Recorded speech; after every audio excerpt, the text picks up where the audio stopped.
അനൂപ്, ഇപ്പോൾ കേരളത്തിലെ പ്രതിപക്ഷം ചോദിക്കുന്ന ഒരു ചോദ്യം, നേരത്തെ ജയിക്കും അത് ഉന്നയിച്ചു, ആരാണ് ഇത്രയും വലിയ നിക്ഷേപകർ? കേരളത്തിന്റെ മുഖ്യമന്ത്രിയെ ഇങ്ങോട്ട് വന്ന് കാണാൻ കഴിയാത്തത്ര വലിയ നിക്ഷേപകർ ആരാണ്?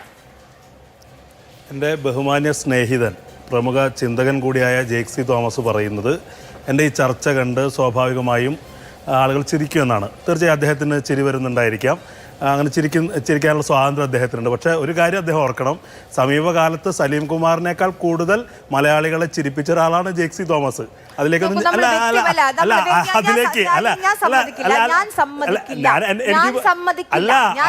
ആര്യ ഞാൻ എന്നോട് പറഞ്ഞതിന് മറുപടി എനിക്ക് പറയണ്ടേ? എന്നോട് പറഞ്ഞതിന് മറുപടി ഞാൻ പറയണ്ടേ? എന്റെ ചർച്ച കണ്ടു ചിരിക്കുന്നു എന്ന് പറഞ്ഞാൽ ഞാൻ അതേ അർത്ഥത്തിൽ പറഞ്ഞോളൂ. അദ്ദേഹത്തിനെതിരെ അധിക്ഷേപകരമായും പറഞ്ഞില്ല. അദ്ദേഹം ബഹുമാന്യനാണെന്ന് പറഞ്ഞു, പ്രമുഖ ചിന്തകനാണെന്ന് പറഞ്ഞു. അല്ലാതെ അദ്ദേഹത്തിനെതിരെ അധിക്ഷേപകരമായി ഒരു വാക്കോ രക്ഷോ ഞാൻ പറഞ്ഞില്ലല്ലോ. ജ്യോതിർഘോഷ് ചൂണ്ടിക്കാണിച്ചൊരു കാര്യമുണ്ട്. നമുക്ക് ഒരു ജീവൻ നഷ്ടപ്പെട്ടു. അദ്ദേഹത്തിന്റെ സംസ്കാര ചടങ്ങുകൾ കഴിഞ്ഞ മണിക്കൂറുകളായിട്ടില്ല. ഇന്ന് അദ്ദേഹത്തിന്റെ മകൻ പൊട്ടിക്കരയുന്ന ദൃശ്യങ്ങൾ കേരളം മുഴുവൻ കണ്ടതാണ്. അപ്പം അങ്ങനെയുള്ള ആളുകൾ, ഈ ക്യാമ്പുകളിൽ കഴിയുന്ന ആളുകൾ പോലും ഒരുപക്ഷെ നമ്മളെ കാണുന്നും കേൾക്കുന്നും ഉണ്ടാകും. അവരുടെ മുന്നിലേക്ക് നമുക്ക് അതല്ല കൊടുക്കേണ്ടത്. തീർച്ചയായും ആ പൊട്ടിക്കരയുന്ന സമയത്ത് ചിരി വരുന്നുണ്ടെങ്കിൽ ആരുടെ കുഴപ്പമാണെന്ന് പരിശോധിച്ചാൽ മതി. അത് ഞാൻ അതിലേക്ക് വരുന്നില്ല, ഞാനത് നിർത്തി. അപ്പോൾ ഞാൻ പറഞ്ഞത്, ഇവിടെ ആര് ചോദിച്ച വളരെ പ്രസക്തമായ ചോദ്യം എന്താ?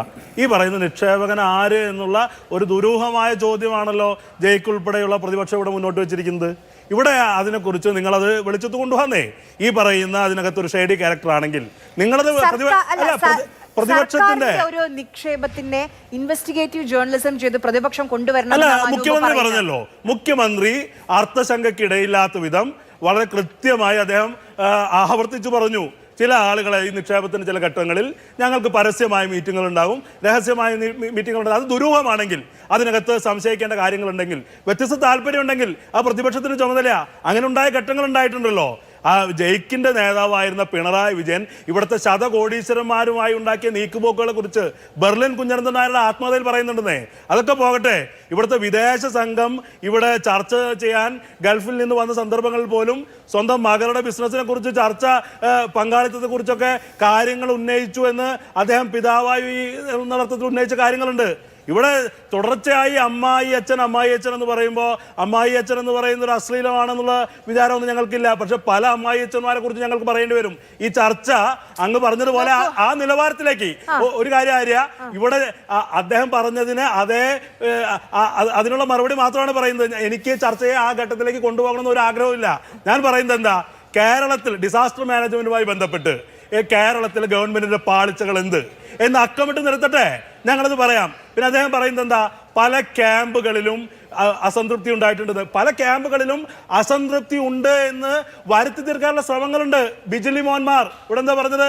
ഒരു സാധു സ്ത്രീ വന്ന് മാധ്യമങ്ങളോട് പറഞ്ഞത് എന്താണെന്ന് പറഞ്ഞത്, ഒരു കുഴപ്പമില്ല, അവിടുത്തെ ഏരിയ കമ്മിറ്റി അംഗം ആ മോൻ വന്ന് പറഞ്ഞു. അങ്ങനെ പല മോന്മാരും അങ്ങനെ പറയാൻ ശ്രമിക്കുന്നുണ്ടെന്നേ. അതാണ് ഇവിടെ അടിസ്ഥാനപരമായ പ്രശ്നം. ഇത്ര വലിയ ദുരന്തമുഖത്ത് നിൽക്കുമ്പോഴും അവിടെ അസംതൃപ്തി ഉണ്ടാക്കാൻ, ഈ ക്യാമ്പുകളെ കലാപഭൂമിയാക്കാനുള്ള കൃത്യമായ അജണ്ടകൾ അവിടെ പ്രവർത്തിക്കുന്നുണ്ട്. അതാണ് ഇവിടെ തുറന്നു കാട്ടപ്പെടേണ്ടത്. ഞങ്ങൾ പറയുന്നത് എന്താ, ഗവൺമെന്റിന് പരാജയമുണ്ട്. ഈ ഏരിയയിൽ ഗവൺമെന്റ് പരാജയപ്പെട്ടു, ചൂണ്ടിക്കാണിക്കൂ, ഞങ്ങൾ ചർച്ച ചെയ്യാം. നിങ്ങളുടെ ഡിസാസ്റ്റർ മാനേജ്മെന്റ് ഫെയിലിയർ ആണ്, ചൂണ്ടിക്കാണിക്കൂ. ഈ കാര്യങ്ങൾ ഏകോപനമില്ല, എത്തിയിട്ടില്ല. അതിന് പകരം ചർച്ചകൾ ഇങ്ങനെ പോകുന്നു, ചില ആളുകളെ കൊണ്ട് ഇങ്ങനെ വ്യാപകമായി പറയിപ്പിക്കുന്നു. ചർച്ചയുടെ ഗതി മാറ്റുന്നതും ദിശ മാറ്റുന്നതും ആരാ?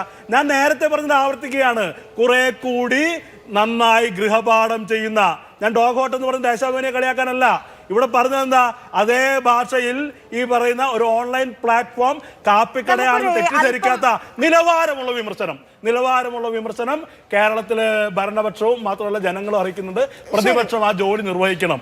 നിങ്ങൾ ആ കാര്യം ചൂണ്ടിക്കാണിക്കണം. താങ്കളുടെ നിലവാരമുള്ള വിമർശനം എന്ന് പറഞ്ഞു. ഇന്ന് കേരള നിയമസഭയുടെ MLA ആയിരിക്കുന്ന ശ്രീ VT ബൽറാം 7 വർഷം മുൻപ് ഈ സർക്കാർ ഹെലികോപ്റ്റർ വാങ്ങുന്ന അതിനെക്കുറിച്ച് ആലോചിച്ച സമയത്തിട്ടൊരു ഫേസ്ബുക്ക് പോസ്റ്റാണ്.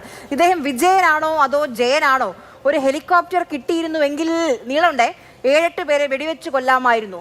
കാമ്പുള്ള വിമർശനമാണോ? അല്ലേ? ആ ഹെലികോപ്റ്റർ വാങ്ങിക്കഴിഞ്ഞു, സംസ്ഥാനം ആ കരാറിൽ ഏർപ്പെട്ടിരിക്കുകയാണ്. ഇപ്പോഴും ആ കരാർ കാലാവധിയിലാണ്. ആ കരാർ കഴിഞ്ഞു കഴിഞ്ഞാൽ ഇപ്പോഴും നമ്മൾ പണം എണ്ണി കൊടുക്കുകയാണെന്നേ. പണം എണ്ണിക്കൊടുക്കാത്തൊരു സംഭവം പുറപ്പുറത്ത് തൂക്കണോ? ഇവിടെ സംസ്ഥാനത്തിന്റെ ഖജനാവ് നഷ്ടം വരുത്തിക്കൊണ്ടിരിക്കുക. അപ്പൊ അത് ഉപയോഗിച്ചു. പുറപ്പുറത്ത് തൂക്കണ്ട. റാന്നിയിൽ പോകാം, കോന്നിയിൽ പോകാം, അടൂര് പോകാം, കുട്ടനാട് പോകാം. അല്ല, പോകേണ്ട സ്ഥലത്ത് പോകുന്നേ. ഇവിടെ കൃത്യമായി ഇതിനകത്ത് കരാർ കാലാവധി കഴിഞ്ഞ് ഇത് നീട്ടുന്ന പശ്ചാത്തലത്തിൽ ഇത്തരമൊരു കേരളത്തിലെ കോൺഗ്രസ് സർക്കാർ നീട്ടുന്ന സമയത്ത് അന്നൊരു ചർച്ച നടത്തുകയാണെങ്കിൽ ആരും എന്നെ വിളിക്കുകയാണെങ്കിൽ ഞാൻ സംസാരിക്കാന്നേ. കഴിഞ്ഞ ദിവസം ഇതേപോലെ കോൺഗ്രസിന് ഒരു വക്താവ് ശ്രീ വസന്ത് ശ്രീയൊക്കെ എൻ്റെ അടുത്ത് വന്ന് പറഞ്ഞു, PM ശ്രീയിൽ ഞങ്ങൾ മുന്നോട്ട് പോകാൻ തീരുമാനിച്ചാൽ ഞാൻ വന്നിരിക്കാം. ഇതിപ്പം ഹെലികോപ്റ്ററുടെ കാര്യത്തിൽ ഇനി നീട്ടാൻ തീരുമാനിച്ചാൽ ശ്രീ അനൂപ് വന്നിരിക്കാം എന്ന്. ഇതിപ്പം ഈ നിങ്ങൾ പ്രതിപക്ഷത്തിരുന്നപ്പോൾ വിമർശിച്ച എല്ലാ കാര്യങ്ങളും നിങ്ങൾ തുടരുകയാണ്. പിന്നീട് വന്നാൽ അടുത്ത ചർച്ചയിൽ വന്ന് പറയാം. തുടരുന്നു എന്ന് എങ്ങനെയാണ് ഇപ്പൊ പറയാൻ കഴിയുക? അതിനകത്ത് ഞങ്ങൾ പറഞ്ഞ ഞങ്ങൾക്ക് അക്കൗണ്ടബിലിറ്റി ഉണ്ടെന്നാ. അങ്ങനെ സംഭവിക്കുന്ന പക്ഷെ അതിനെ അഭിമുഖീകരിക്കാൻ, അഡ്രസ് ചെയ്യാൻ, അന്ന് ഉയരുന്ന വാദമുഖങ്ങളെ, വിമർശനങ്ങളെ പ്രതികരിക്കാൻ ഞങ്ങൾ തയ്യാറാണ് എന്ന് പറയുന്നത് അതിന് പോസിറ്റീവായിട്ടില്ല കണ്ടത്.